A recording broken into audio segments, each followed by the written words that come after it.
The stars looked the same as always from Earth that night. People went about their lives unaware that beyond those twinkling lights, danger was coming. High above the blue planet, something large moved through the darkness of space. Commander, Rex stood on the bridge of his flagship, the Claw. His scaled skin reflected the blue glow of control panels as he stared at the viewscreen. Earth turned slowly before him, small and blue. Rex had conquered 12 planets before this one. Each victory had been quick and total. This would be no different. "Status report," Rex demanded, his voice deep and rough. Officer Krell moved his clawed fingers across the control panel. "All 300 ships are in position, Commander. Weapons at full power. Earth has detected our presence. Their primitive satellites are tracking us now." Rex smiled, showing sharp teeth. "And their defenses? Minimal. They have no space fleet, only small rockets and satellites. Their weapons cannot reach us here." "Perfect." Rex turned to face his crew of 20 Draconians. Their race was feared across the galaxy. Tall, strong, with tough scaled skin and advanced technology, they had never lost a war. "Send the message. Let them know who now owns their world." On Earth, panic spread like fire. The message from the alien ships appeared on every screen, in every language. "People of Earth, we are the Draconian Empire. Your planet is now ours. Surrender now, and some of you may live to serve us. Resist, and all will die. You have 6 hours to decide." In every major city, people ran through streets in fear. Some tried to leave the cities. Others hid in their homes. Governments called emergency meetings. Military leaders prepared whatever weapons they had, knowing it would not be enough. But in a small house on a mountain far from any city, one man watched the news with different eyes. Jack Wilson had once been a top military strategist before. He chose to live alone, away from people. Now, as he watched the alien message replay on his old television, something caught his attention. "That's odd," he muttered to himself, reaching for a notepad. He began writing notes, analyzing the aliens' words and the patterns in their message. Something wasn't right. The timing of their words, the patterns in their speech. It reminded him of something he had studied years ago. Jack worked through the night, filling pages with notes. As dawn broke, his phone rang, something that almost never happened. "Jack Wilson," he answered, voice rough from lack of sleep. "Mr. Wilson, this is General Adams. I need your help. The world needs your help." Jack sighed. "I left that life behind. General, the President asked for you personally. You're the best strategic mind we have." Jack looked at his notes about the alien message. "I was already working on it. There's something about their communication that's familiar. I need access to the full message data. You'll have everything. A helicopter will pick you up in 30 minutes. 3 hours later, Jack stood in the underground command center beneath the White House. Screens covered the walls, showing the massive alien ships hovering above major cities worldwide. Military leaders and government officials argued loudly about whether to fight or surrender. "Fighting is suicide," one general shouted. "Their ships are too advanced. We cannot just give up our planet," another replied. President Reeves, a tall woman with tired eyes, noticed Jack. "Everyone quiet. Mr. Wilson is here." The room fell silent as all eyes turned to Jack. He felt uncomfortable with the attention, but walked to the main screen. "Show me all communications from the aliens unfiltered," he said to the technician. As data filled the screens, a woman stepped forward. She had dark, curly hair and intelligent eyes behind simple glasses. "I've been analyzing that too," she said. "Dr. Eliza Reeves, astrophysics. Any relation to the president?" Jack asked. "My sister?" Eliza replied simply. "Look at these patterns in their transmission." Together, they studied the data while everyone watched. After 20 minutes of quiet work, Jack looked up. "Their technology has a flaw," he said, pointing to specific patterns. "Their communications show signs of quantum instability when passing through Earth's magnetic field. And look here, 3 of their smaller ships disappeared from our tracking for 8 seconds. Yesterday," Eliza nodded. I detected unusual energy readings at these locations. She pulled up a map showing points around the world. These are all sites of ancient monuments: Stonehenge, the pyramids, Easter Island, and others.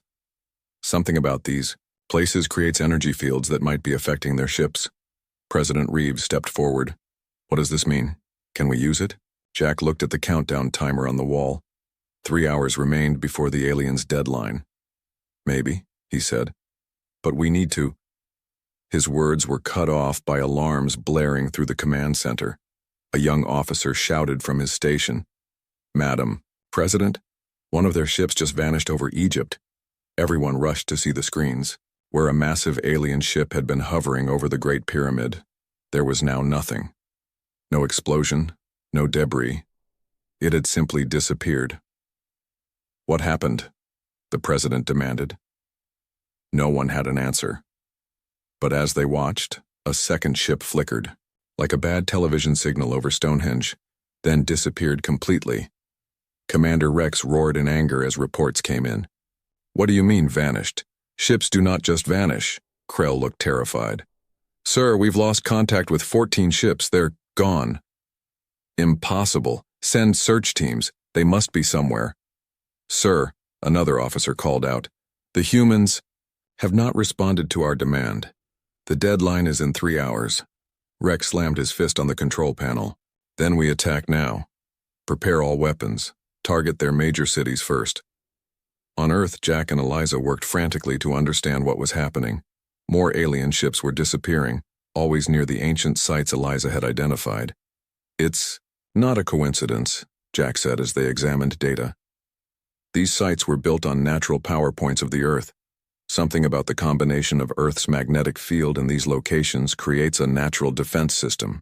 A defense against technology that won't exist for thousands of years? Eliza asked skeptically. Jack shrugged. Maybe our ancestors knew something we've forgotten. Before they could discuss further, the command center erupted in chaos again. They're attacking. Draconian ships are moving into position above major cities. President Reeves turned to Jack and Eliza. Whatever you've discovered, we need to use it now. As the Draconian Armada prepared to rain destruction on Earth, humanity's accidental defense was just beginning to reveal itself. The sky above Earth burned with fire as the Draconian ships began their attack. Brilliant beams of energy cut through clouds, heading toward major cities below. But something strange happened. Many beams seemed to bend away from their targets, at the last moment disappearing into thin air. Commander Rex watched in growing horror as his attack faltered. On the main screen of his flagship, he could see that 30 more ships had vanished completely. What is happening? He roared, slamming his scaled fist against his command chair. This is impossible. Officer Krell worked frantically at his station. Sir, we're detecting unusual energy patterns across the planet. They seem to be absorbing our weapons fire. A defense system? Intelligence said they had no advanced technology. It doesn't appear to be artificial, Commander. The energy signatures matched nothing in our database. In the command center beneath the White House, Jack and Eliza watched as the alien attack weakened. Display screens showed more Draconian ships flickering and disappearing. We need to understand exactly what's happening, Jack said, running his hand through his gray hair. If this is our planet's natural defense, we need to know how to control it. President Reeves approached them. The attacks are weakening, but they're still targeting populated areas. We need to strengthen whatever is causing these ships to vanish. Eliza studied the map of energy readings. The effect is strongest at these ancient sites, but it's spreading. It's almost like the planet is waking up. We need to go to one of these sites, Jack decided. See it firsthand. Within an hour, a military helicopter carried Jack and Eliza toward Stonehenge. As they flew, reports came in from around the world. More Draconian ships vanishing, ground troops disappearing when they tried to land. The helicopter pilot pointed ahead. Look at that. Above Stonehenge, a Draconian ship hovered, surrounded by a strange shimmer in the air. As they watched, the ship seemed to stretch and distort, like an image in a funhouse mirror. Then, with a flash of blue light, It vanished. "Land. As close as you can," Jack ordered. Standing among the ancient stones minutes later, Jack and Eliza felt a strange vibration in the air. Their equipment readings were off the charts. "These energy patterns," Eliza said, studying her tablet. "They're similar to theoretical models of interdimensional physics." "In simple terms?" Jack asked. "The ships aren't being destroyed. They're being shifted somewhere else. Another dimension or reality." Jack touched one of the massive stones, feeling it hum with energy. "Why now? These stones have stood for thousands of years." Eliza's eyes widened with realization. The Draconian technology. Their quantum drives must be triggering something in Earth's natural energy field. Our planet has always had this defense. It just needed the right catalyst to activate it. Their conversation was interrupted by the sound of approaching spacecraft. 3 smaller Draconian vessels descended toward Stonehenge, weapons glowing. "They're targeting the stones." Jack pulled Eliza behind a large rock for cover. The alien ships fired, but their energy beams seemed to curve around the stones, feeding into the growing blue glow between them. The ground shook. The air crackled with electricity. "The attack is making it stronger," Eliza whispered in amazement. The center space between the stones filled with swirling blue light. The Draconian ships tried to retreat, but an invisible force pulled them toward the vortex. One by one they stretched, distorted, and vanished into the light. Back on his flagship, Commander Rex watched in disbelief as his invasion force dwindled. Nearly half his fleet was gone now, with more vanishing every minute. "Retreat," he finally ordered. "All ships, pull back beyond this planet's orbit." "Sir," Krell replied, voice shaking. "Many ships report their engines are not responding. The energy field is affecting all our systems." Rex felt cold fear for the first time in his long military career. "Send a message to the Emperor. Tell him—" He paused, searching for words that wouldn't sound like madness. "Tell him Earth has defenses we cannot understand. The planet itself fights against us." As the remaining Draconian ships struggled to escape Earth's pull, humans around the world watched in wonder and confusion. News reports showed alien vessels disappearing in flashes of blue light. Military forces remained on high alert, but it was becoming clear that Earth's mysterious defense was working. In the Pentagon's main situation room, Jack and Eliza reported their findings to military leaders from around the world. Maps and diagrams, covered screens showing energy patterns spreading across the planet. "The ancient sites appear to be focal points," Eliza explained. "They create a network that's now active across the entire planet. It's as if Earth has an immune system that's been triggered by the invasion." "But where are the aliens going?" asked a general. Jack pointed to complex equations on another screen. "Dr. Reeves believes they're being shifted into a parallel dimension. Not destroyed, just moved somewhere else." "Can they come back?" someone asked. "Unknown," Eliza admitted. "But the energy field is still growing stronger. If they try to return, they'll likely face the same result." Outside the Pentagon, a crowd had gathered to watch the sky. The remaining Draconian ships were visible as distant points of light, some flickering and vanishing as they tried to escape. People pointed and cheered each time a ship disappeared. 72 hours after the invasion began, only 20 Draconian ships remained, retreating toward the edge of the solar system. Commander Rex watched Earth grow smaller on his view screen, fury and fear battling within him. "This is not over," he hissed. "We will return with new weapons, new strategies." Officer Krell looked doubtful. "Sir, the Emperor will want answers. How do we explain losing nearly 300 ships to a primitive world?" Before Rex could answer, alarms blared across the bridge. The ship shuddered violently. "The energy field!" a crew member shouted. "It's expanding beyond the planet." Rex watched in horror as the blue energy reached toward his retreating fleet like ghostly fingers. "Maximum speed, get us out of this system." But it was too late. The energy surrounded his flagship, systems failed, and the great Commander Rex felt his ship begin to stretch and distort just before everything went white. On Earth, Scientists tracked the last of the Draconian fleet as it vanished at the edge of the solar system. Celebrations broke out worldwide as news spread that the invasion was over. But Jack Wilson didn't celebrate. Standing at the window of the Pentagon, looking up at the stars, he knew this was just the beginning. "They'll be back," he said quietly to Eliza as she joined him. "And next time they'll bring the entire Draconian Empire." 2 weeks after the Draconian fleet vanished, Earth was still buzzing with excitement and fear. People looked to the skies differently now, knowing they were not alone in the universe. Governments worked together in ways they never had before, sharing information and resources. Jack Wilson had not slept much, working with Dr. Eliza Reeves and scientists from around the world. He spent his days analyzing data from the invasion.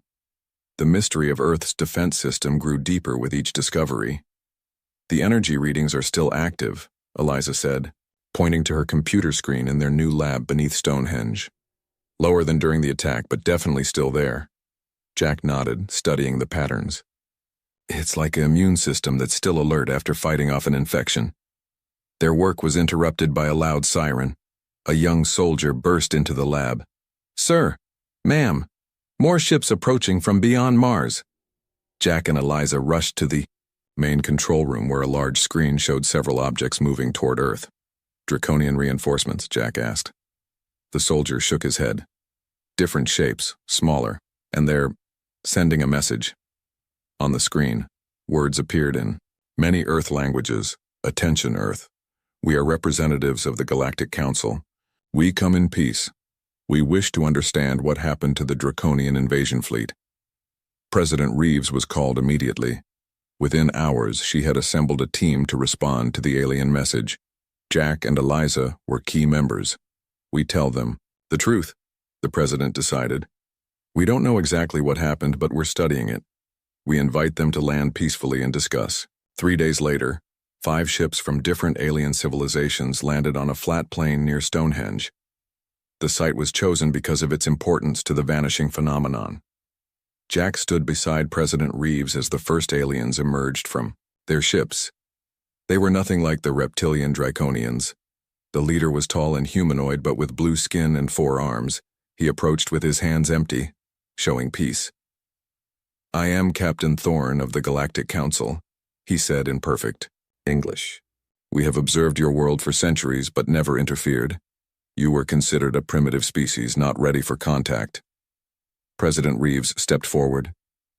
"Yet the Draconians had no problem attacking us." Captain Thorne nodded. "The Draconian Empire does not follow council rules. They conquer any planet they wish, or they did until now." He looked around at Stonehenge. 300 warships gone. The greatest military force in the known galaxy, defeated by a species that hasn't even visited its own moon yet. "We've been to the moon," Jack corrected. Thorne smiled slightly. "My apologies. The point remains. This is unprecedented. The entire galaxy is talking about Earth now, some with fear, some with hope." In the days that followed, scientists from Earth worked with the alien visitors. They shared information, tested theories, and studied the energy fields around the ancient sites. Captain Thorne was often seen working directly with Jack and Eliza. At first, the alien was cold and professional, clearly doubting humans could help. But as their work progressed, his attitude changed. "Your species sees patterns we miss," he admitted one night as they worked late in the lab. "You think differently." Eliza looked up from her equations. "How so?" "Most advanced species develop similar thought patterns," Thorne explained. "We follow logical paths, mathematical certainties, but humans," he gestured to Jack's notebooks filled with drawings and seemingly random connections. "You make leaps no logical species would attempt." Jack smiled. "We call it intuition." On the 10th day of their collaboration, a breakthrough came. They were studying blood samples from humans and comparing them to alien biology. "Look at this," Eliza said suddenly, pointing to her microscope. "Human cells react to the energy field. They actually seem to resonate with it." Further tests confirmed her discovery. Something in human DNA was uniquely attuned to the dimensional energies that had caused the Draconian ships to vanish. "This explains everything," Thorne said, his voice filled with wonder. "Humans don't just detect the energy field. You're part of it. Your ancestors built these monuments to amplify what was already inside you." "Are you saying humans naturally perceive multiple dimensions?" Jack asked. Thorne nodded slowly. "Not consciously.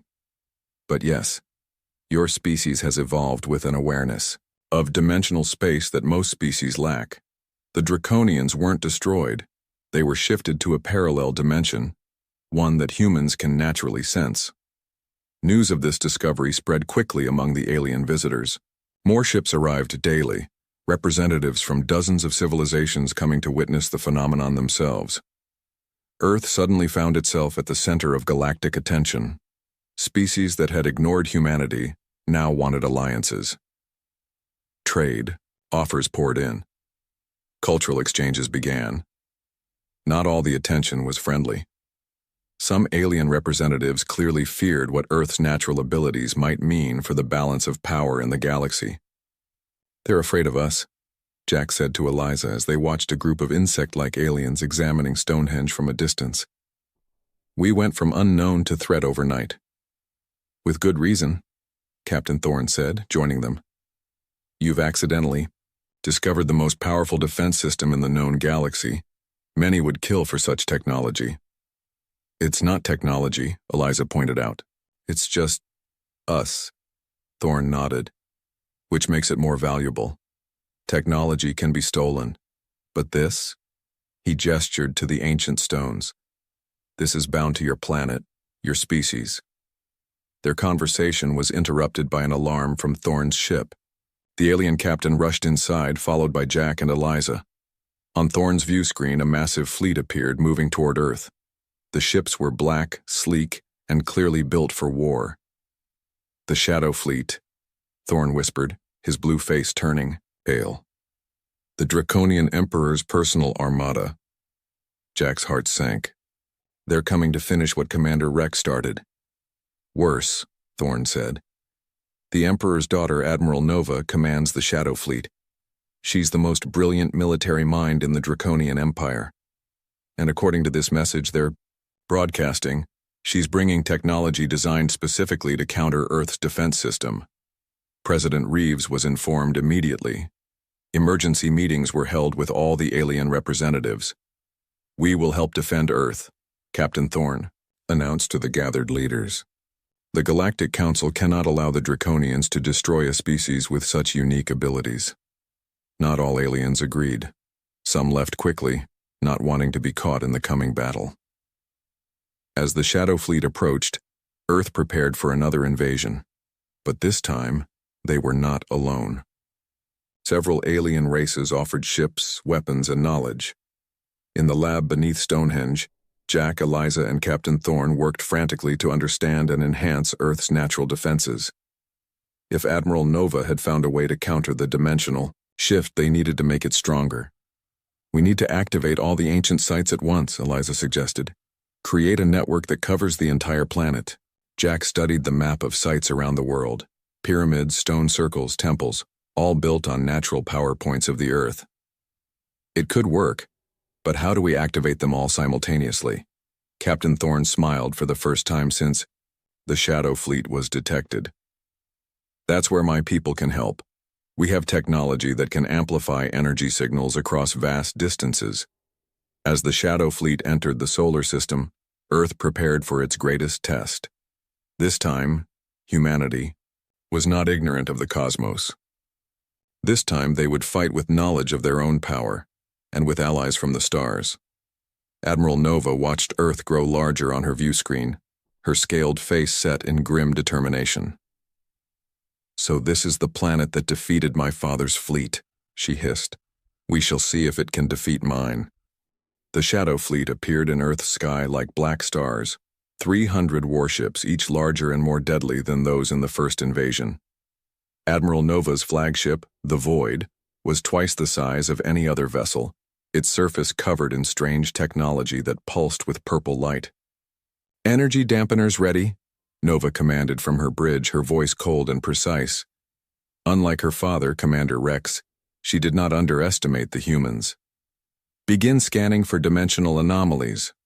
On Earth, preparations moved at frantic speed. Jack and Eliza had developed a plan with Captain Thorne to amplify Earth's natural defenses. Teams of humans and aliens worked at ancient sites around the world, installing devices that would strengthen the dimensional energy field. At Stonehenge, Jack watched as Thorne's engineers connected glowing blue crystals to each standing stone. "Will this really work?" he asked. Thorne adjusted a crystal. "In theory. We're combining your natural planetary defense with our technology. No one has ever attempted this before." Eliza approached with her tablet. "The Shadow Fleet is holding position just beyond the moon. They're scanning us." "They're being cautious," Jack said. "Learning from the first invasion's mistake." President Reeves arrived by helicopter with military leaders from around the world. The Stone Circle had become Earth's main defense command. "Status report," she demanded. Eliza pointed to the map showing all major ancient sites around the planet. 15 locations are online. 7 more will be ready within the hour. The Shadow Fleet will not wait much longer, Thorne warned. Admiral Nova is known for striking when least expected. As if his words had summoned her, a voice suddenly came through all communication devices. Even people's phones and computers across the planet broadcast the same message: "People of Earth." Admiral Nova's voice was smooth but threatening. "Your trick worked once. It will not work again. We have studied your dimensional defense and developed countermeasures. Surrender, now or be destroyed." To demonstrate her power, Nova fired a single weapon at the moon. A beam of red energy struck the surface and a large crater appeared. The message was clear: Earth would be next. President Reeves turned to Jack. "Options?" Before he could answer, Thorne's sensors beeped urgently. "Multiple ships breaking formation. They're attacking." The sky lit up as the Shadow Fleet launched its first assault, but instead of targeting cities like the previous invasion, they aimed for the ancient sites. "They know," Eliza cried. "They've figured out the power points." Red beams streaked toward pyramids in Egypt, stone formations in Peru, and temples in Asia. But as the energy weapons neared their targets, something unexpected happened. The beams slowed, twisted, and then fed into the very sites they meant to destroy. Jack watched in amazement as Stonehenge absorbed a direct hit, the stones glowing brighter with each attack. "It's working. Their weapons are actually charging. Our defense system." Admiral Nova saw it too. On her view screen, the energy readings from Earth's power points grew stronger with each attack. "Cease fire," she commanded. "They're using our weapons against us." But several Draconian ships had moved too close to the planet. As Earth's defense field strengthened, these vessels began to flicker and distort. 5 ships vanished in quick succession, just as they had during the first invasion. Nova slammed her fist on her command console. "Deploy the phase stabilizers. All ships, maintain distance from the planet." Large devices extended from the remaining Draconian ships, emitting fields of purple energy that seemed to steady the vessels, preventing them from shifting dimensions. "The countermeasures are working," Thorne observed grimly. "They can withstand the field now." Jack studied the readings. "Not completely. Look, their ships are still affected, just not enough to vanish." Eliza pointed to new data appearing on her screen. "The stabilizers are protecting them but using massive amounts of energy. They can't attack while the stabilizers are active." This created a stalemate. The Shadow Fleet couldn't approach Earth without risking dimensional shifting, but Earth couldn't force them to leave. Admiral Nova was not known for patience. After 2 hours of standoff, she ordered a new approach. "Launch ground troops at all power points. The stabilizers will protect them until landing." Thousands of transport pods shot from the Shadow Fleet, each containing 20 Draconian warriors. They streaked toward Earth, targeting the ancient sites. At Stonehenge, Jack watched the pods descending. "They're sending soldiers to destroy the sites directly." Captain Thorne activated defense shields around the stone circle. "We expected this. The Council ships will intercept as many as we can." The sky filled with dogfights as alien allies engaged the Draconian transports. Many pods were destroyed, but others broke through. crashing near ancient sites worldwide.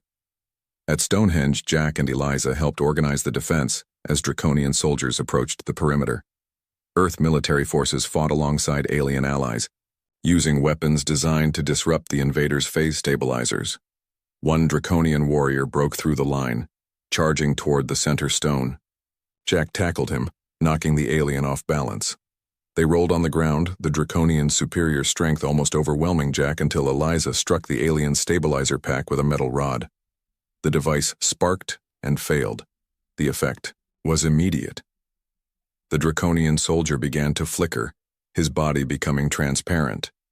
His eyes widened in terror as he started to shift dimensions. What? What is happening to me? The soldier gasped, looking at his fading hands. You're not dying, Jack told him. You're transcending. The soldier vanished completely, shifted to another dimension like the ships before him. This scene repeated across the globe as Draconian soldiers lost their stabilizers and vanished. The tide began to turn in Earth's favor. On her flagship, Admiral, Nova watched in growing frustration as her forces dwindled. Prepare my personal transport, she ordered. I will lead the final assault myself. Nova's transport was unlike any other, a sleek black vessel with the most powerful phase stabilizers available. She headed directly for Stonehenge, the strongest power point. Jack, Eliza, and Thorne were coordinating global defenses when Nova's ship screamed overhead, landing just outside the stone circle. The Admiral emerged alone, wearing armor covered in the same purple technology as her ships. Impressive, she said, walking calmly toward them despite weapons aimed at her. No species has ever repelled a Draconian invasion. My father was right to fear this planet. Then why continue the attack? President Reeves asked, stepping forward. Nova's yellow eyes narrowed. Because what you have cannot be allowed to spread. A power that renders our military useless? The Emperor would rather see this planet destroyed. We don't want war, Jack said. We were defending ourselves. Nova laughed coldly. It doesn't matter what you want. Your existence threatens Draconian dominance. As they spoke, Eliza noticed something strange. The stones were reacting to Nova's presence, glowing brighter as she approached. The dimensional energy was building, despite her stabilizers. Your technology is failing, Eliza said quietly. Nova glanced at her suit readouts and saw the warning lights. For the first time, fear showed on her face. Impossible. These stabilizers could withstand 10 times this field strength. Because you're calculating based on your first encounter, Thorne explained. But each attack strengthens the field. Your weapons, your ships, even your presence, all of it feeds the defense system. Nova backed away, but it was too late. Her stabilizer suit began to spark and smoke. The Admiral turned to run to her ship, but her legs were already becoming transparent. Tell the galaxy, she shouted as her body began to shift dimensions. The humans don't defeat you, they transcend you. With those final words, Admiral Nova vanished completely. In orbit, the Shadow Fleet witnessed their leader's disappearance. Without orders, they began to retreat, moving beyond the moon where Earth's influence couldn't reach them. At Stonehenge, celebrations broke out among humans and alien allies. The second invasion had been repelled. Earth was safe. Jack stood among the ancient stones now glowing with soft blue light. It's not over, he said to Eliza and Thorne. The Draconian Emperor won't stop with 2 failed invasions. No, Thorne agreed. But now, the galaxy has seen what Earth can do. You have allies, and more importantly, you have a power no one fully understands, not even you. Eliza looked up at the stars, now filled with friendly and retreating alien ships. Nova's last words about transcending rather than defeating. What do you think she meant? Jack watched the retreating Shadow Fleet, thinking about the hundreds of Draconian ships and soldiers that had vanished. I think she realized something. We haven't yet. This isn't just a defense system. It's a doorway to something more. As night fell on Stonehenge, the ancient stones continued to pulse with energy, as if agreeing with his words. Earth had survived its second cosmic battle, but the greatest discoveries were yet to come. 6 months after Admiral Nova's defeat, Earth had changed in ways no one could have imagined. The planet now hosted representatives from 27 alien civilizations. Strange ships moved peacefully through the skies. Humans worked alongside, beings from distant stars, learning and growing together. Jack Wilson stood on a platform overlooking the largest construction project in human history. The ancient site of Stonehenge had been transformed into a massive research facility. The original stones remained untouched at the center, still glowing with soft blue energy, but now surrounded by a blend of human and alien technology. "The final calibrations are complete," Eliza said, joining him on the platform. In the past months, she had become Earth's leading expert on dimensional physics, working with scientists from across the galaxy. "We're ready for the first test." Jack nodded, feeling the weight of responsibility. As head of the newly formed Earth Defense Initiative, he oversaw all interactions between humans and extraterrestrial visitors. "Are we sure this is safe?" "As sure as we can be," Captain Thorne answered, his blue skin now a familiar sight around the facility. The Galactic Council representative had become Earth's strongest ally. The gateway should stabilize the dimensional corridor enough for controlled travel. Below them, scientists and engineers made final adjustments to a massive ring of technology that surrounded the ancient stones. The project had a simple but revolutionary goal: to create a stable pathway to the dimension where the Draconian ships and soldiers had vanished. "The council vote was unanimous," Thorne continued. "Earth is officially offered membership, the fastest invitation in galactic history." "People are still debating whether to accept," Jack said. "Some fear losing our independence." Eliza smiled. "Others are eager to explore the stars without having to build our own ships first." The debate across Earth had been intense. After centuries of isolation, humanity suddenly faced joining a community of advanced civilizations. Some embraced the opportunity, while others feared becoming less important in the wider galactic society. "The remaining Draconians have been quiet," Jack noted, changing the subject. Thorne's expression turned serious. "Too quiet.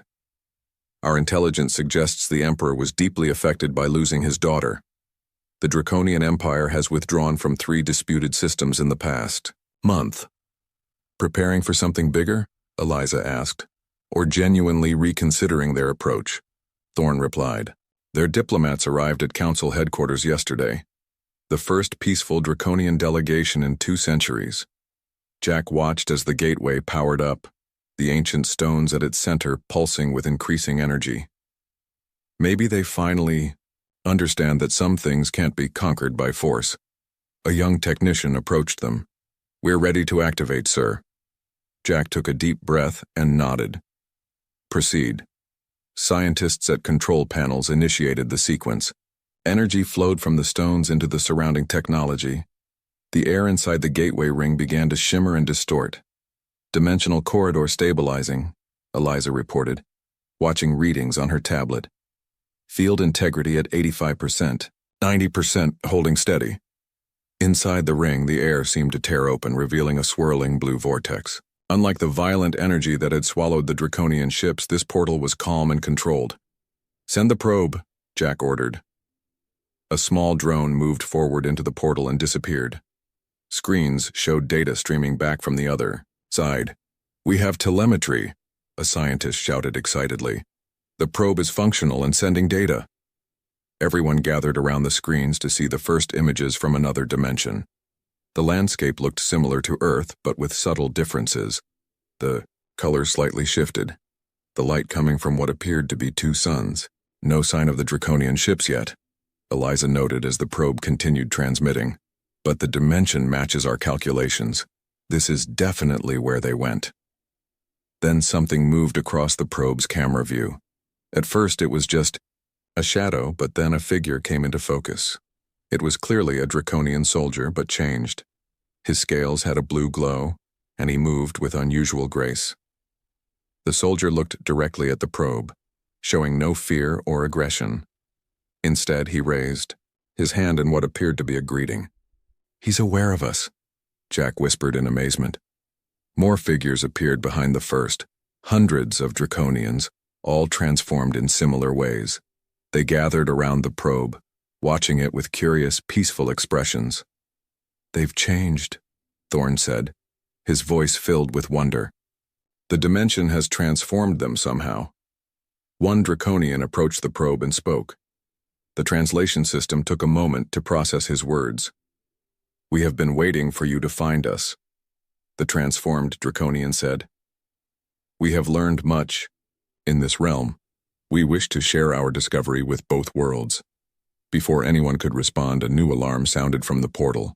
The energy field began fluctuating wildly. "Something's coming through," a technician shouted. The portal pulsed and expanded. From its center emerged a single figure, a Draconian female in what remained of an admiral's armor. "Nova," Jack breathed, recognizing the admiral who had vanished months ago. But like the others, she too was transformed. Her scales shimmered, with blue energy, and her eyes held wisdom rather than aggression. She stepped forward calmly. "Greetings, humans," Nova said, her voice softer than before. "And to you, Captain Thorne of the Council. We have been expecting you to bridge the gap between our worlds." "Admiral Nova," Jack approached cautiously. "You've survived." She smiled, something no human had ever seen a Draconian do. "More than survived. We have evolved. This dimension does not destroy, it elevates consciousness. We understand now what we could not before." "What happened to the invasion fleet?" Eliza asked. "They are all here, all changed, without the aggression and fear that drove us before. We see the universe more clearly now, the connections between all things, all dimensions." Nova turned to face the gateway. "This portal you have created is just the beginning. There are countless dimensions, countless realities to explore. We wish to help you understand them." Captain Thorne stepped forward. "The Draconian Empire still threatens several worlds in our galaxy. Your father—" "I will speak with my father," Nova interrupted. "Show him what I have learned. The Empire's path of conquest is primitive compared to what we could achieve through cooperation." For the next several hours, scientists and leaders asked questions as Nova explained what she had discovered in the other dimension. The transformed Draconians had learned to perceive reality in ways even the most advanced Council species could not. By nightfall, plans were being made for an official expedition through the portal. Nova would return to her dimension, but with promises to maintain contact through the gateway. Before leaving, she took Jack aside. "Your species is unique in the known galaxy," she told him. "You exist partially in multiple dimensions without even realizing it. That is why Earth could defend itself. You are naturally attuned to the dimensional fabric of reality." "And what does that mean for our future?" Jack asked. Nova's eyes seemed to look beyond him, as if seeing something others could not. "It means humanity's destiny lies not in conquering stars, but in bridging realities. You will become the guardians of the spaces between dimensions, a role far more important than any empire."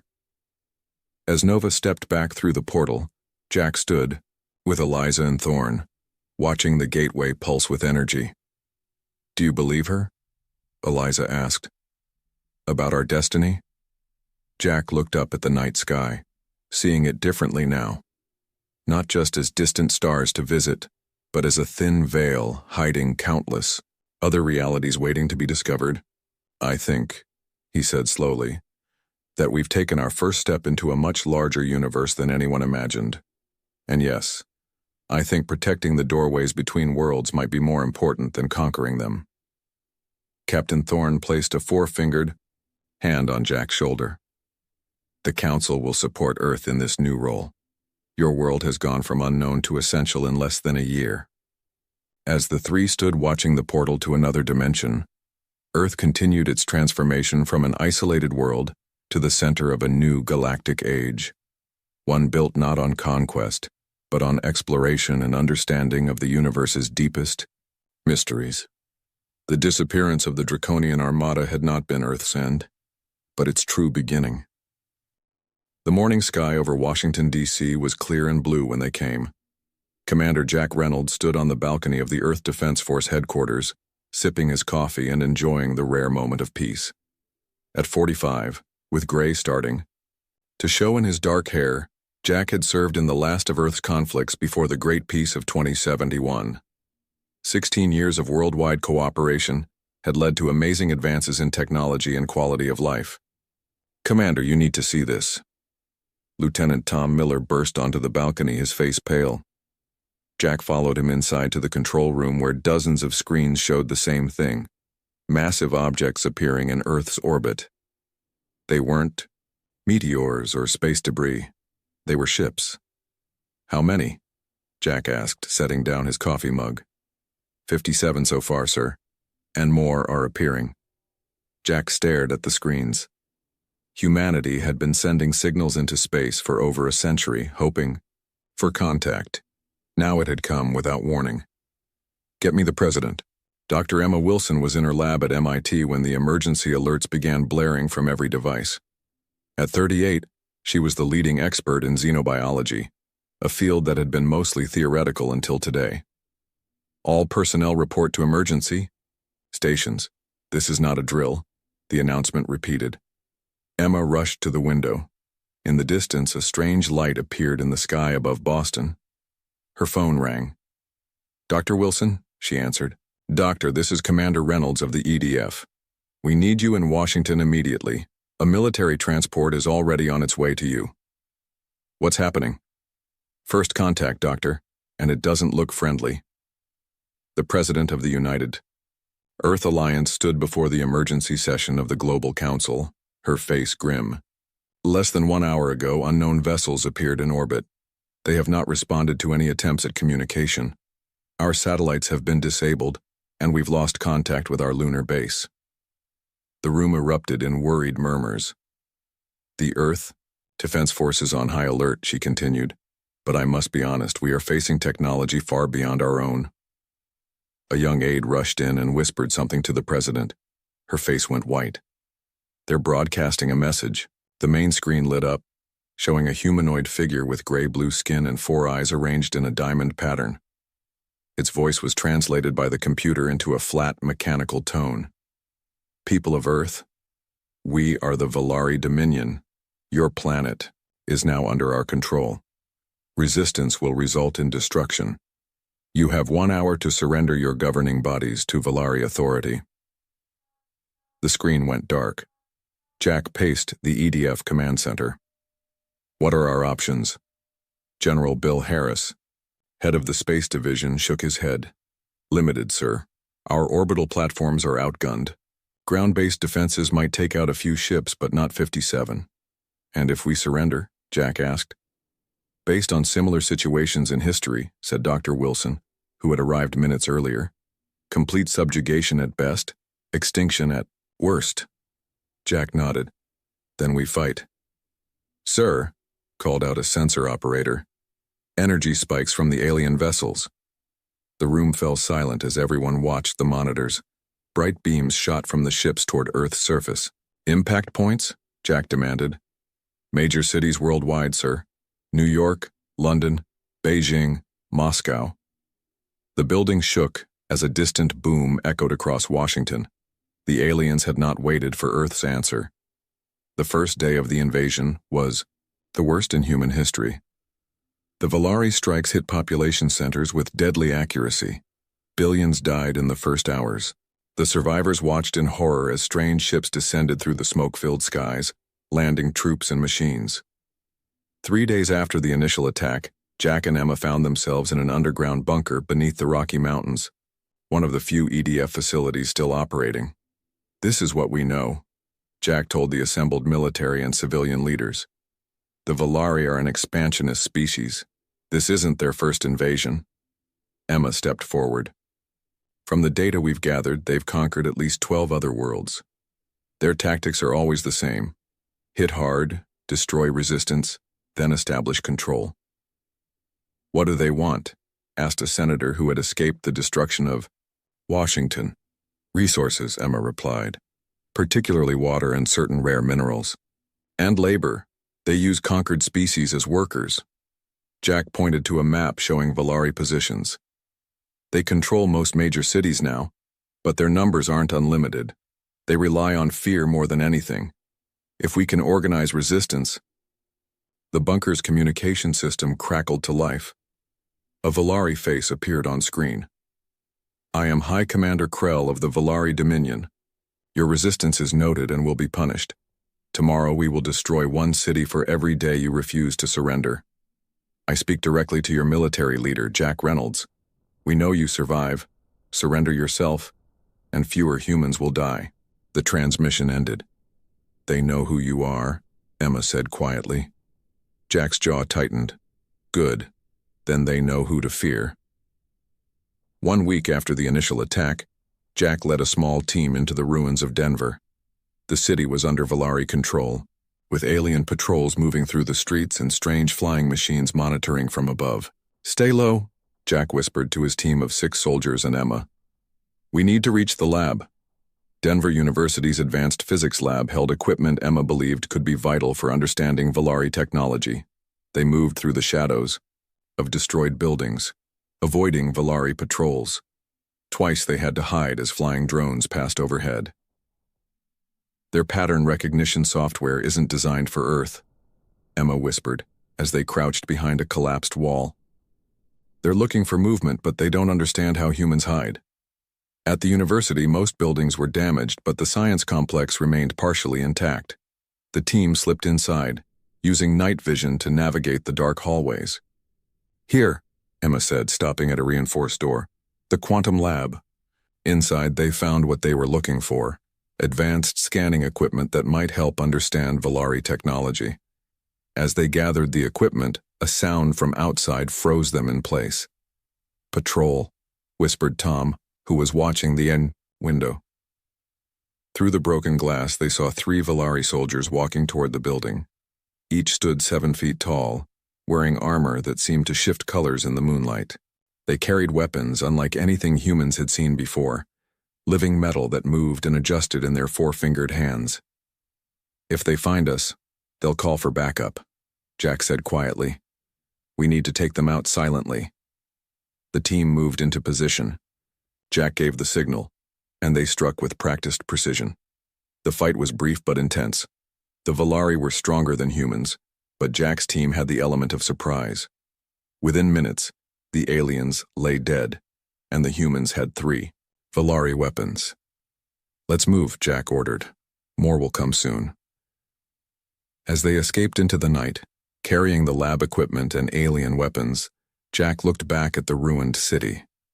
Anger burned inside him, but also determination. "They hit us first," he said quietly. "They won't get the chance to hit anyone else." Emma nodded beside him. "We'll make sure of it." The small group of humans disappeared into the shadows, carrying the seeds of what would become humanity's greatest fight, and ultimately its greatest victory. 6 months after the Valari attack, Earth was a changed planet. Cities lay in ruins, billions were dead, and the alien invaders controlled most of the world's resources. But humans were far from defeated. In the mountains of what was once called Colorado, the Resistance had built its main base. Hidden deep underground, protected by natural caves and human ingenuity, it served as the headquarters for the fight against the Valari. Jack Reynolds stood before a map table, studying the positions of known Valari outposts. His face was thinner, now with a scar running along his jaw from a close encounter with a Valari patrol. "Report," he said as Emma Wilson entered the room.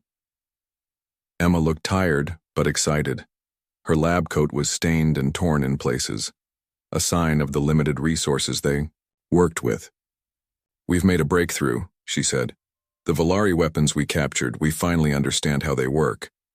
Jack looked up with interest. "Can we make our own?" "Not yet, but we can disable theirs." Emma placed a small device on the table. "The Valari weapons are linked to their biology.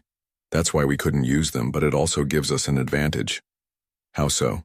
"They respond to specific frequencies, like a remote control. With this device, we can shut them down within a 100-meter radius." For the first time in months, Jack smiled. "That changes everything. Good work, Doctor." Tom Miller, now Jack's second in command, entered the room. "Sir, our scouts have returned from Denver. The Valari are building something big, some kind of tower." Communication center, most likely, Jack said. They're still trying to contact their home fleet for reinforcements. Then we need to destroy it, Tom said. Jack nodded. And now we have the means to do it. The human resistance had grown stronger each month. Small groups operated in every region, sharing information through an underground network. The Valari, expecting humans to give up, were unprepared for their determination. High Commander Krell paced in his command center, built in the ruins of the former human capital. His 4 eyes blinked in sequence, a sign of stress in Valari. Another supply depot attacked. He growled to his officers.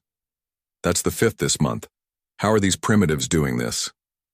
They hide among the ruins, said his second-in-command. They strike quickly and disappear. They should have surrendered by now. Krell slammed his 4-fingered hand on the control panel. No species has resisted us this long. Double the patrols. Kill any human found outside the work camps. In the shadows outside the window, a small drone hovered silently, broadcasting every word back to the resistance. 2 weeks later, Jack led a team of 20 fighters toward Denver. They moved at night, using the cover of a storm to mask their approach. Each carried Emma's new device along with conventional weapons. Remember, the devices have a limited range, Jack told them. Get close before activating them. The Denver outpost was heavily guarded.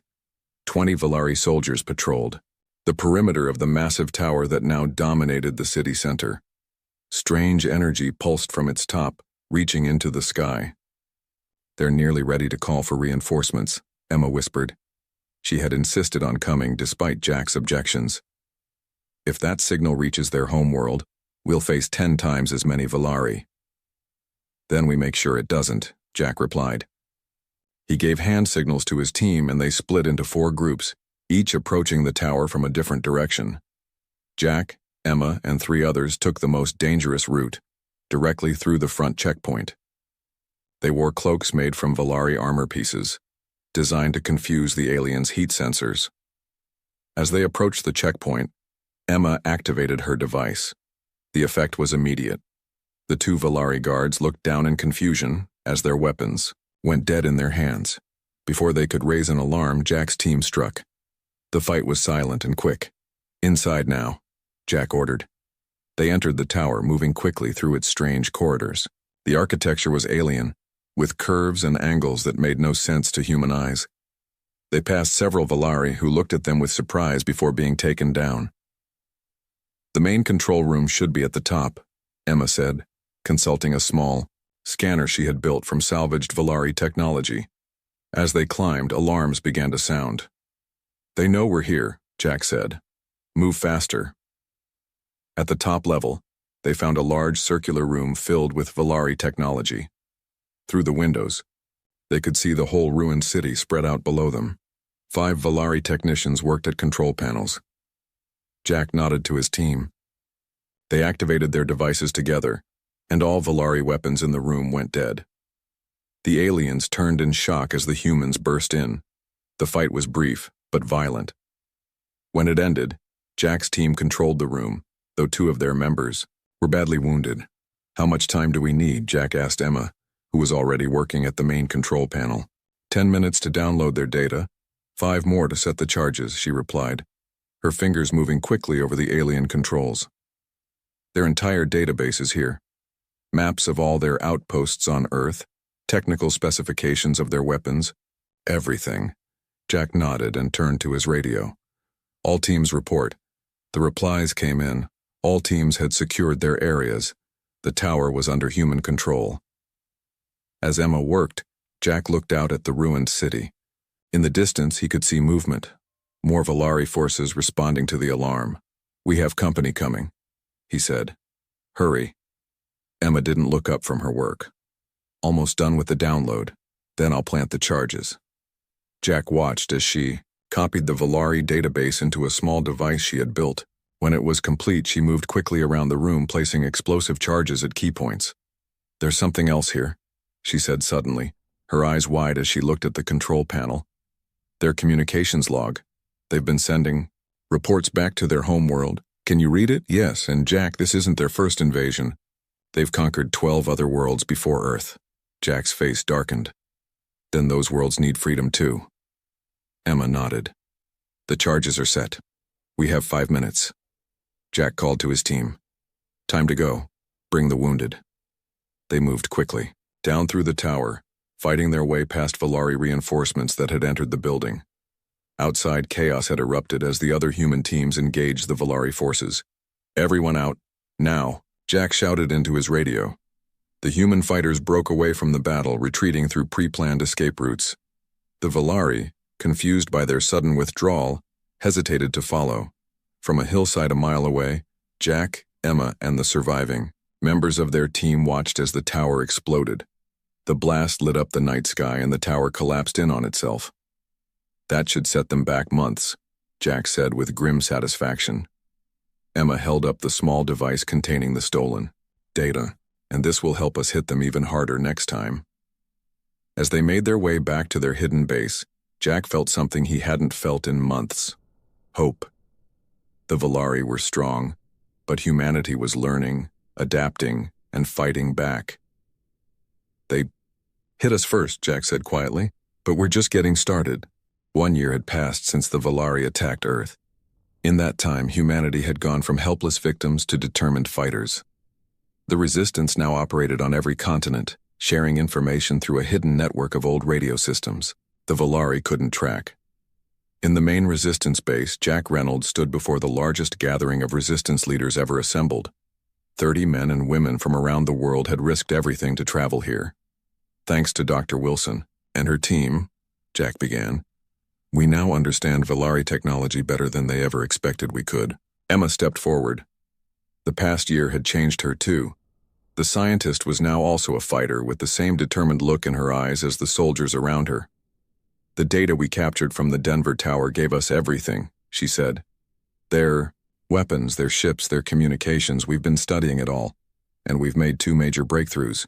She pressed a button, and a 3D map appeared, showing Earth and the Valari ships still in orbit. First, we've created a virus that can infect their control systems. Once uploaded to their main network, it will disable their orbital weapons. Murmurs of approval spread through the room. Second, Emma continued, we've discovered their greatest weakness. Everyone leaned forward. The Valari have an extremely sensitive hearing range. Certain sound frequencies cause them intense pain, even unconsciousness. We've developed sonic weapons that can incapacitate them without harming humans. Jack stepped forward again. Which brings us to our plan. It's time to take back our planet. High Commander Krell was furious. For months, the human resistance had been growing bolder. Supply lines were disrupted, outposts were attacked, and now 3 Valari ships had been sabotaged while on the ground.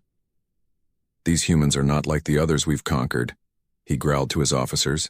We should have wiped them out completely from orbit. The resources would have been damaged, his second-in-command reminded him. Resources can be found elsewhere. Krell slammed his fist down. Send word to the mothership, I want all human resistance cells bombed from orbit, no more prisoners, no more work camps, just elimination. That night, a small team of humans approached the main Valari base in what was once Washington, D.C. Jack and Emma led 10 of their best fighters, each carrying the new sonic weapons and wearing uniforms made from modified Valari armor. Remember, we need to reach the central computer, Jack reminded them. Everything depends on uploading the virus. Emma checked the small device in her hand one last time. Months of work had gone into creating the virus that would disable the Valari orbital platforms. They reached the outer perimeter of the base. 2 Valari guards stood at the entrance, their weapons ready. Now, Jack whispered. 2 of his team activated small devices. The sounds they emitted were barely noticeable to human ears, but the effect on the Valari was immediate. The guards clutched their heads in pain, dropping to their knees. Move in, Jack ordered. The team rushed forward, stunning the guards with conventional weapons. They dragged the unconscious Valari into the shadows and took their positions. Tom, you and your team create a distraction on the east side in 5 minutes, Jack said into his radio. We'll use the confusion to reach the central computer. Understood, came Tom's reply. Jack, Emma, and 3 others entered the base, moving quickly. Through the alien corridors, they encountered few Valari. Most were at their stations or resting in their quarters. The main control room should be 2 levels up, Emma whispered, checking a small scanner. As they climbed the stairs, a loud explosion rocked the building. Tom's distraction had begun. Alarms blared throughout the base. The sounds of running feet and shouted Volari commands filled the air. Perfect, Jack said. Most of their forces will head to the explosion. They reached the upper level and found the entrance to the control room. 4 Volari stood guard, looking alert and ready. Sonic, weapons, Jack ordered. The team activated their devices. The guards immediately grabbed at their heads, their 4 eyes squeezing shut in pain. Within seconds, they collapsed. Inside, quickly, Jack said. The control room was larger than they expected. A dozen Volari technicians worked at various stations, with a massive central computer dominating the room. When the humans burst in, the aliens reached for weapons. Now, Jack shouted. Emma turned up her sonic device to maximum. The effect was devastating. Every Volari in the room fell to the floor, some unconscious, others writhing in pain. Cover the door, Jack ordered 2 of his team while Emma rushed to the central computer. She connected her device and began uploading the virus. This will take 2 minutes, she said, her fingers flying over the alien controls. Jack kept his weapon trained on the fallen Volari. Hurry. We won't have much time before reinforcements arrive. As Emma worked, Jack's radio crackled. Sir, came Tom's voice, we've got trouble. Krell himself is here, with at least 30 soldiers. Hold them off as long as you can, Jack replied. We're almost done. The sounds of battle echoed through the base. Tom's team was fighting hard, but they were outnumbered. Upload complete, Emma announced.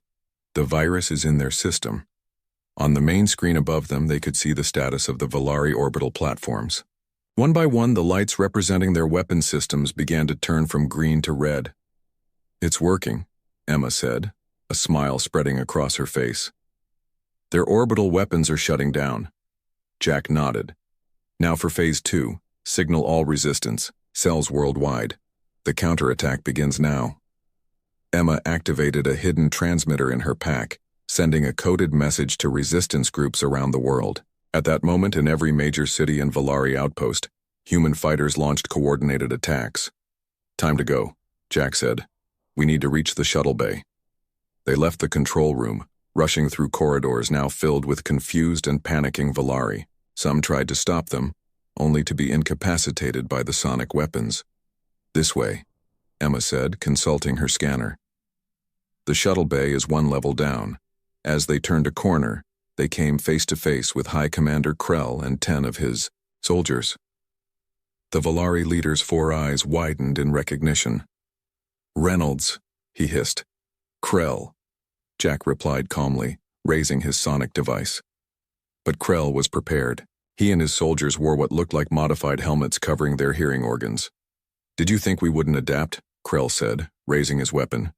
You humans always underestimate us. No, Jack said with a smile. You've always underestimated us. He fired his weapon not at Krell but at the ceiling above him. The blast brought down a section of the roof separating Krell from half his soldiers. Run! Jack shouted to his team. They sprinted down a side corridor, hearing Krell's angry shouts. Behind them, 2 of Krell's soldiers managed to follow, firing their weapons. One blast hit a member of Jack's team, who fell with a cry of pain. Leave no one behind, Jack ordered, turning to fire back as another team member helped the wounded fighter. They reached the shuttle bay to find it in chaos. Volari were rushing to their ships, some to join the fight, others trying to escape. The now vulnerable base. There, Emma pointed to a small Volari shuttle. That one's perfect. They fought their way across the bay, using both sonic weapons and captured Volari guns. When they reached the shuttle, Emma quickly bypassed the security system, opening the door. Everyone inside, Jack ordered. As his team boarded, Jack looked back across the bay. Krell had arrived, his face twisted with fury as he spotted Jack. Jack gave the Volari commander a mocking salute before jumping into the shuttle. Emma was already at the controls, activating the engines. Can you fly this thing? Jack asked. I've spent a year studying their technology, Emma replied. Watch me. The shuttle lifted off, its weapons firing at the bay doors to force them open. As they shot out into the night sky, Jack looked down at the Valari base. Fires had broken out in several places, and the sounds of battle echoed across the ruins of Washington. "It's happening everywhere," Emma said, checking the shuttle's communication system. "All resistance cells are attacking. We've taken back São Paulo and Berlin already." Jack nodded, allowing himself a moment of hope. "Their orbital weapons are disabled. Their communication with their homeworld is cut off. For the first time, we're fighting on equal terms." "No," Emma said, looking at him with fire in her eyes. "We're going to do better than that. We have their shuttle technology now. Jack, we can take the fight to them." Jack's eyes widened as he understood what she was suggesting. "Their homeworld?" Emma nodded. "They hit Earth first. Let's make sure they never fight a war again." 3 months after the Great Counterattack, humanity had reclaimed most of Earth. The remaining Valari forces were scattered and cut off from their command structure. Without their orbital weapons, they were forced to fight on the ground, a day battle they were losing. At the former Valari base in Washington, D.C., now the headquarters of the Earth Defense Force, Jack Reynolds studied the captured alien star charts displayed on a large screen. "Veltharaya," he said, pointing to a bright star system. "The Valari homeworld." Around the table stood the leaders of the resistance, now called the United Earth Forces. Emma Wilson stood at Jack's right hand, while Tom Miller and others from around the world completed the circle. "Are you sure about this?" asked General Maria Lopez, commander of the South American forces. "Attacking their homeworld is a massive escalation." Jack nodded. "They came to our world, they killed billions. If we don't stop them at their source, they'll be back with an even larger force." "The technology is ready," Emma added. "From the Valari shuttles and ships we've captured, we've built 5 warships capable of reaching Velthara." "5 ships against an entire world?" asked Tom, doubt in his voice. Emma smiled. "We don't need a huge fleet. We have something better." She held up a small device. "An improved version of our sonic weapon. This one can affect the entire Valari species at once, broadcast through their own communication network. It won't kill them," Jack explained. "But it will incapacitate them long enough for us to take control." "And the 12 other worlds they conquered?" asked a resistance leader from Asia. "We free them too," Jack said simply. "We end the Valari threat forever, not through genocide but through control and rehabilitation." The room fell silent as everyone considered the plan. Finally, General Lopez spoke. "When do we leave?" "The 5 Earth warships, built from captured Valari technology, prepared for launch. Each ship carried a crew of 20 humans, all veterans of the resistance. The largest ship, named Terra, would be commanded by Jack himself, with Emma on board to control the sonic weapon." The launch site was in the Arizona desert, hidden from any remaining Valari scouts. Crowds of people had gathered to watch, cheering as the ships rose into the air one by one. Inside the Terra, Jack strapped himself into the command chair. Around him, his crew worked at their stations, still getting used to the alien technology. "All systems operational," reported Tom, who served as Jack's second in command. "The other ships report ready." "Dr. Wilson, status of the weapon?" Jack asked. Emma looked up from her console. "Fully charged and tested. It will work, Jack." Jack nodded and opened a channel to all ships. "This is Commander Reynolds.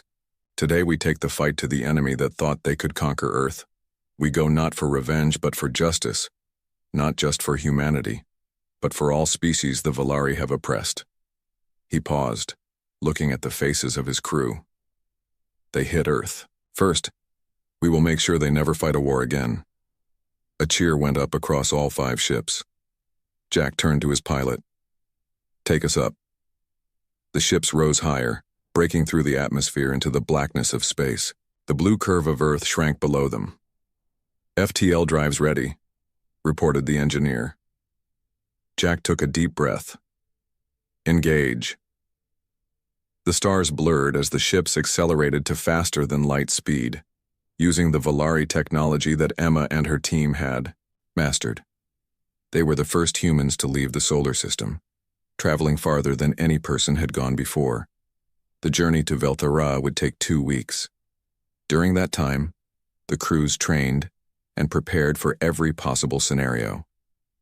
Emma worked constantly, fine-tuning the sonic weapon to ensure it would work through the Valari communication network. "We'll only get one chance," she told Jack during a quiet moment on the bridge. "Once they know what we're doing, they'll shut down their network." "Then we make it count," Jack replied. 2 weeks later, the small human fleet dropped out of FTL on the edge of the Velthara system. Immediately, their sensors detected dozens of Valari ships patrolling the area. "They haven't spotted us yet," Tom reported. "Our modified shields are working. They're hiding our energy signature." On the main screen, they could see Velthara itself, a blue-green world larger than Earth with 3 small moons. "Their central command is located here," Emma said, highlighting a spot on the planet's largest continent. "That's where we need to get to upload the sonic weapon to their network." Jack studied the tactical display. "Their orbital defenses are stronger than Earth's were. We can't fight our way through." "We don't have to," Emma replied. "I've been studying their identification codes. We can make our ships appear to be returning Valari vessels." "Will that work?" Tom asked. "The Valari are arrogant," Emma said. "They never expected anyone to capture their ships and use them to reach their homeworld. Their security is designed to keep other species out, not their own kind." Jack nodded. "Do it."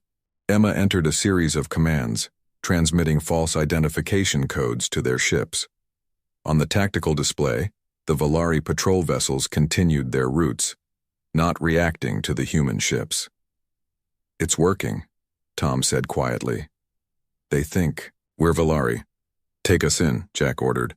"Maintain formation and follow the usual Valari approach vectors." The 5 ships moved toward Velthara, following the standard flight paths used by Valari vessels. As they approached the planet, they received automated landing instructions from the surface. "They're directing us to the main military spaceport," Emma reported. "Right where we want to go." Jack opened a channel to the other ships. "This is it. Once we land, we'll have minutes at most before they realize we're not Valari. Blue team, secure the landing area. Red team, with me and Dr. Wilson to the central command. Green team, hold the ships and prepare for emergency departure." The Terra led the way, descending through Velthara's atmosphere. Through the viewports, they could see the alien landscape below, strange purple-leaved forests and gleaming cities. "It's beautiful," someone whispered. "So was Earth," Jack replied grimly. The ships landed at the massive spaceport. Outside Valari, ground crews approached, expecting to greet their own kind. "Now," Jack ordered. The ship's doors opened, and human soldiers rushed out, armed with sonic weapons. The Valari ground crews collapsed immediately, their 4 eyes wide, with shock and pain. "Move fast," Jack commanded. "We have 10 minutes at most before they sound a general alarm." Jack led his team toward the central command building, a tall structure in the center of the spaceport. Emma ran beside him, carrying the device that would connect to the Valari network. They met resistance as they entered the building. Valari security forces armed and ready, but the sonic weapons gave the humans an overwhelming advantage. The Valari fell, clutching their heads in agony. "This way," Emma said, following the map they had extracted from captured Valari computers. They fought their way to the central communication room. Valari technicians tried to stop them, but to no avail. Within minutes, the room was secure. "How long?" Jack asked as Emma connected her device to the main console. 3 minutes to upload, 2 more for it to spread through their entire network, she replied, her fingers moving rapidly over the alien controls. Jack turned to his radio. "All teams report." The responses came back. All positions secure, but Valari reinforcements were on the way. "Hurry," Jack told Emma. "Upload complete," she announced. Now we wait for it to propagate. On the large screens around the room, they could see views of Velthara cities. Suddenly, Valari everywhere began to drop to the ground, incapacitated by the sonic frequencies now broadcasting through every speaker and communication device on the planet. "It's working," Emma said with a smile of satisfaction. Jack opened a channel that would broadcast to all Valari communication devices. His voice would be heard by every Valari on the planet who was still conscious. "People of Velthara, I am Commander Jack Reynolds of Earth. Your forces attacked our world without provocation, killing billions of our people. Today, we have brought the war to your doorstep." He paused, looking at Emma, who nodded encouragingly. "But we are not like you. We do not seek to conquer or destroy. We demand the immediate surrender of all Valari forces, the release of all conquered species, and the dismantling of your war fleet. Comply, and your people will live. Resist, and we will be forced to take more drastic measures." As Jack spoke, Tom rushed into the room. "Sir, we've got the entire planet under control. The sonic weapon worked better than we expected. Nearly every Valari is incapacitated." Jack nodded. "And the other ships in the system?" "Adrift. Their crews are affected, too. It's a complete victory." For the first time in nearly 2 years, Jack felt the weight on his shoulders lighten. He looked at Emma, whose eyes shone with tears of relief and triumph. "We did it," she whispered. "We really did it." Jack turned back to the broadcast. "To the conquered peoples of the 12 worlds under Valari control, help is coming. Your long nightmare is over." He switched off the broadcast and turned to his team. "Secure the planet. Prepare for the arrival of the Earth fleet." "Earth fleet?" Tom asked, confused. "What Earth fleet?" Jack smiled. "The one we're going to build using Valari shipyards. It's time to free those other worlds." As they walked back to their ships, Jack looked up at the alien sky. The war wasn't over. There were still 12 worlds to free and a Valari society to reform. But the biggest step had been taken. They had hit Earth first. Humans had made sure they would never fight a war again. 1 year after the capture of Velthara, a new era had begun. The massive Valari shipyards, once used to build weapons of conquest, now produced vessels of peace and exploration. Under human guidance, the Valari war machine had been transformed. Jack Reynolds stood on the observation deck of the Unity, the largest ship ever built in the Valari shipyards. At 51, his hair was now more gray than black, but his eyes still held the same determination they had when the invasion began, 3 years ago. "Beautiful, isn't it?" Emma Wilson joined him at the viewport. She had changed too, more confident now, with the bearing of someone who had helped reshape the destiny of not just one world, but many. "Hard to believe what we've accomplished," Jack agreed, looking out at the fleet gathered around them. 50 ships crewed by humans and representatives from all 12 formerly conquered species. "The Liberation Fleet is ready," Tom Miller reported, entering the observation deck. "Final checks complete. We launch in 2 hours." Jack nodded. The last world. After this, all species conquered by the Valari will be free. Over the past year, the joint human-alien fleet had traveled to each of the 12 worlds the Valari had conquered, freeing them from Valari control. Some had been under alien rule for decades, their people forced to work in mines or factories. But there was one world left, Rantara, the most distant of the Valari conquests. "How are our Valari crew members?" Jack asked. "Adapting well," Emma replied. "The rehabilitation program is working better than expected. Those who have accepted that their conquering days are over are proving to be valuable allies." After capturing Velthara, humans had established a program to rehabilitate the Valari society. Those who rejected violence were allowed to join the new fleet as support staff, under careful supervision. It was a controversial decision, but Jack had insisted. "We didn't come here for revenge," he had said. "We came to end war." Now, as they prepared for their final liberation mission, Jack felt a sense of completion. The emergency communication system chimed, interrupting his thoughts. "Commander Reynolds," came a voice. "You're needed in the diplomatic hall. The representatives have arrived." The diplomatic hall of the Unity was filled with beings from across the galaxy. Representatives of all 12 liberated worlds had gathered, along with human leaders and even reformed Valari. It was the first meeting of what would become the Galactic Peace Council. Jack entered the hall with Emma and Tom beside him. The diverse assembly fell silent. "Commander Reynolds," greeted Nari, a tall, blue-skinned being from Lorath, the first world they had liberated. "We are ready to begin." Jack took his place at the circular table. There were no head positions, no places of honor. All representatives sat as equals. 3 years ago, Jack began, the Valari attacked Earth without warning. They killed billions of my people thinking we would surrender quickly, as others had before us. He looked around the table, meeting the eyes of each representative. They were wrong. Humanity fought back. Not just for ourselves, but eventually for all peoples oppressed by the Valari.